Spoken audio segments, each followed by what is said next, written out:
Hello, I'm John Fowkes. Let's grow someplace.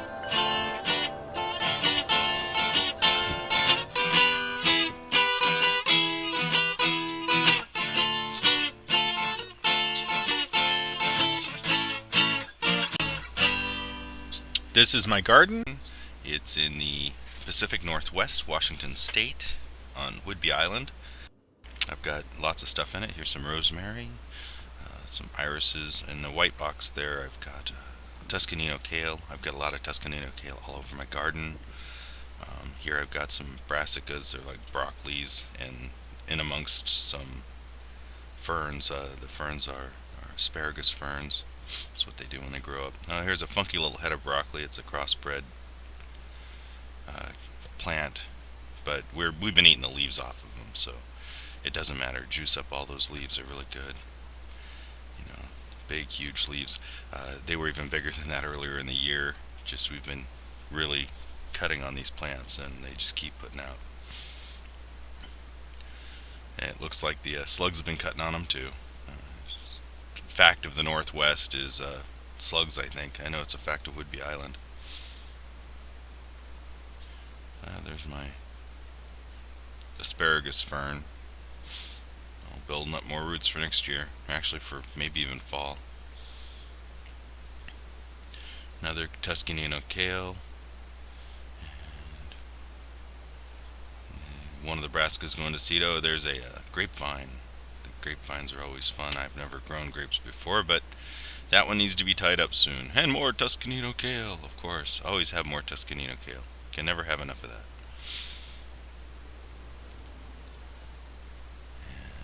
And flowers. I love letting my plants go to seed so I can eat the flowers. They're always delicious, fun to eat, something to snack on out in the garden. There's another broccoli going to seed. There's my favorite cool cabbage. And we've been munching on that.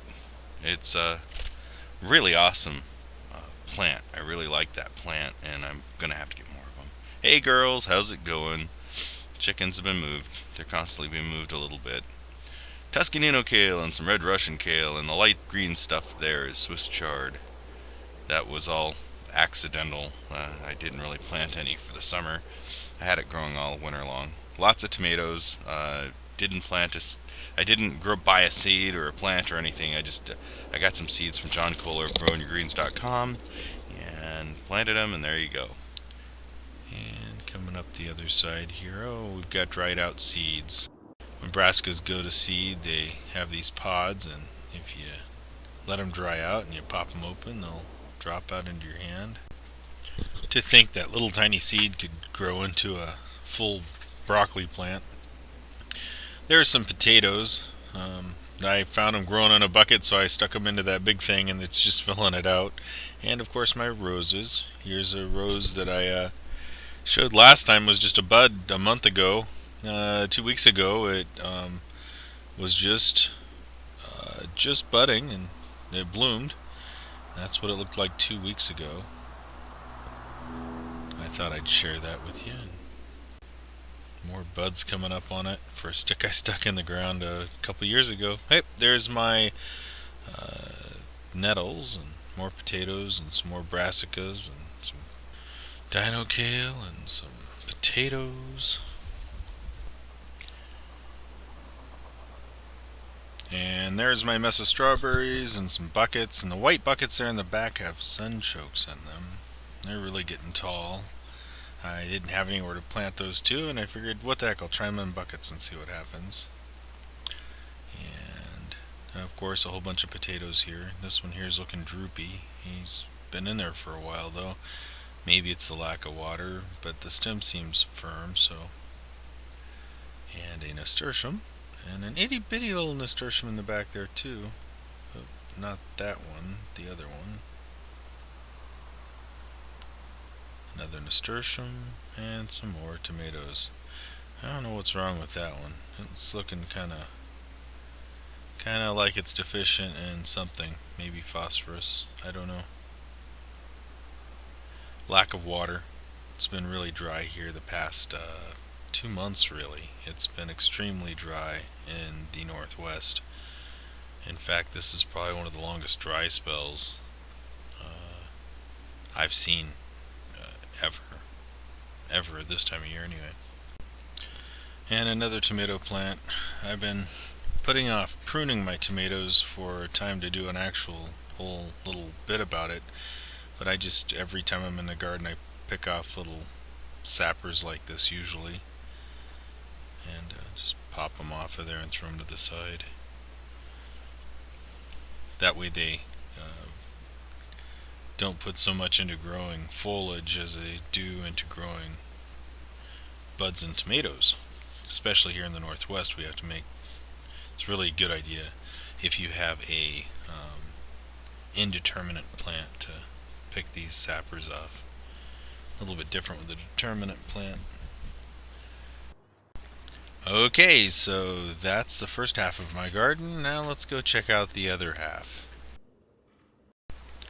Okay, well, here are my orphans. This is my front garden, and I've got plants that have been given to me by people who've moved and people who don't have time to take care of them, and so I've just kind of left them here looking for a place to put them. Here's my couple of volunteer nasturtiums there. In my last video you see volunteers, but they're not the same ones. I've pulled them out and they've grown again. And here's some nasturtiums. This is my favorite look for a flower right now.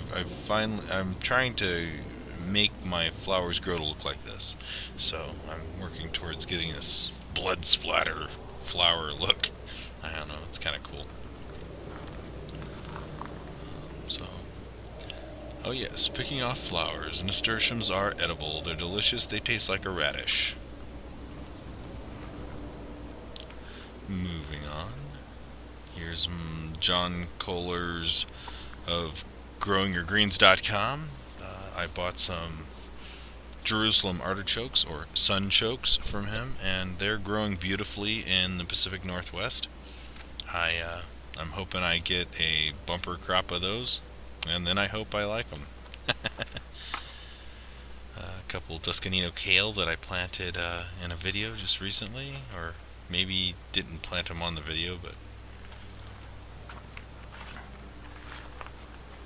over here we've got another nasturtium. We've got so many nasturtiums all over the place right now because I keep pulling them up and planting them in pots. Some cabbages and another nasturtium plant that's starting to really start blossoming. More nasturtiums. Those three are from the I planted volunteers. And I've got, there's a weed. I gotta clean this garden out. I'm gonna have to make that a priority here in over the next month. Clean it out and get it planted with something. Probably something for winter. Winter's coming up, so we've got to start thinking about what will we plant all winter long. I'm sure kale, cabbage, and broccoli will be on the menu. And some more tomatoes over here. And I've got tomatoes, yay! So I got these tomato plants from somebody who was moving, and I haven't done any pruning or anything to them, so I don't know what I'm going to end up with this mess. So we'll see what happens with it. And lemon balm, gotta love my lemon balm, lots of it. Oh, and that's a chocolate mint.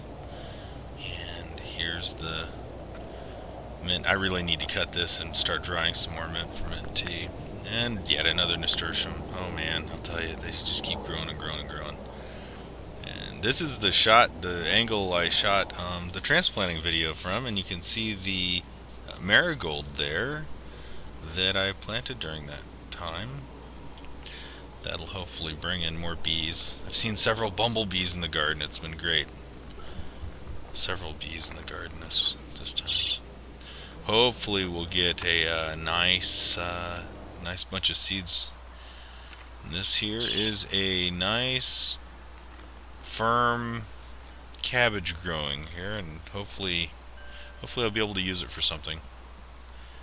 Snails are tearing them up, really tearing them up. I found 4 large snails in there the other day. Tomatoes, more tomatoes. Loving seeing some tomatoes there. Hopefully I'll get a nice bunch of tomatoes for not even starting. I mean, I really didn't plan on growing tomatoes this year.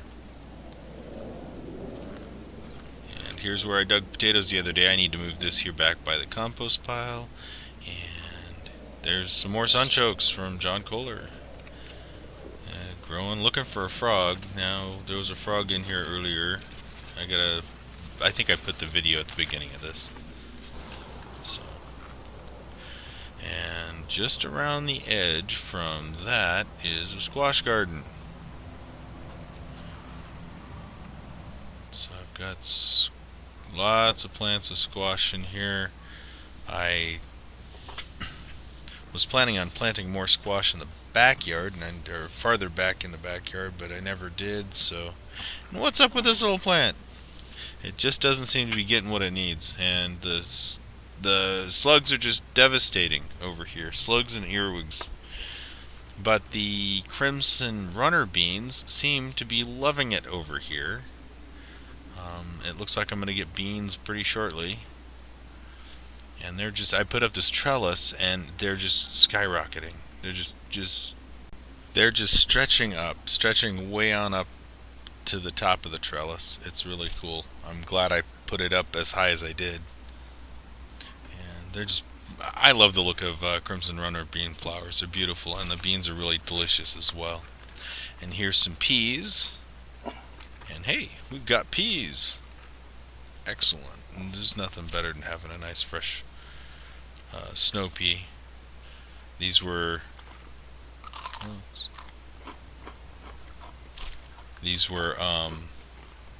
one of my orphans,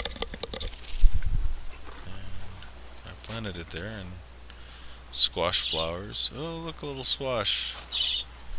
And once again, it's lacking something. The ends of these rot off if there's something lacking in the soil. Possibly phosphorus. It's probably something I can probably do something about, and I'm gonna have to look into it and figure out exactly what the best way to go about fixing the problem is. But I've still got some squash on there, so we'll see what happens by next month. This plant's just become a monster. It's growing huge and big, and it's nice. I'm liking it. It's fun. So this is the back garden, and it's got a few things in it. It probably gets the least light of all my gardens. Some broccolis, and here's a broccoli that I cut on video not too long ago, and the slugs have just torn it up. But hopefully it'll send up some shoots to create another head of broccoli here soon, and we'll see how that works.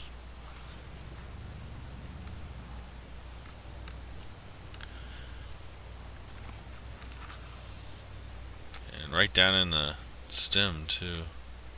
But I got these little bits of broccoli starting to shoot up, and those are plenty edible too. That ought to be, well, it'd be interesting to see how that turns out. And of course, more flowers. All my brassicas are going to seed, and oh, a little marigold. Marigold petals happen to be edible. Bitter but really pretty on the top of a salad. Cabbage, Toscanino kale, another runner bean. This whole side fence was supposed to be covered with runner beans, but I got them started about 3 weeks too early, and between frost, wet weather, and slugs, I lost about 3/4 of my runner beans. So it's good to start way more than you need, and you'll always have a few left over. I always overplant. Toscanino kale, and there's some garlic up that direction too. See the tall onion looking things are garlic. And some more beans, more runner beans. So next year I'll hopefully get my runner beans started at the right time and have them grow big and tall. Here's one that's kind of... I need to get this one tied up.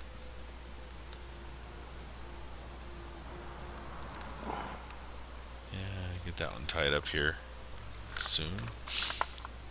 I'm using string to tie them up. I should really be using jute twine or some other natural twine. Would be way better, but the string was what I had at the time and it worked. And here are my salal berries, and they're looking more and more blue, but the plant doesn't want to give it up, then it's not ripe.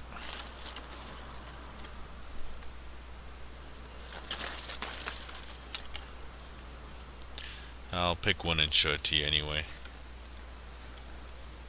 Find one that'll come off a little bit easier. You can see it's got a little star on the end, and it's really bitter right now.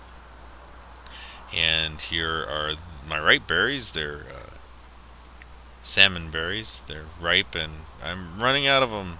They should probably not last the rest of the month, and then they'll be back to being just bushes, growing roots for next year probably. But they're yummy. And here's the lanai, plants inside a glass building right on the edge of the deck.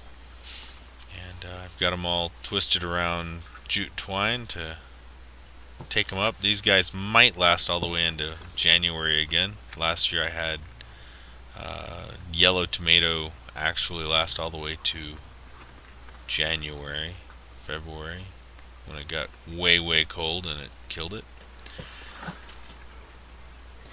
And my grapefruit tree is growing, and the leaves are getting bigger, and I'm really happy with the way the grapefruit tree is growing. So for being in the Pacific Northwest, and I mean, granted it's in basically a hothouse, so it gets up to about 100 degrees inside the hothouse if the door's not left open. And that pretty much concludes my garden tour for July. So I hope you enjoyed it, and I hope you find a way to grow someplace. Take it easy and subscribe, like, etc. Thanks for watching.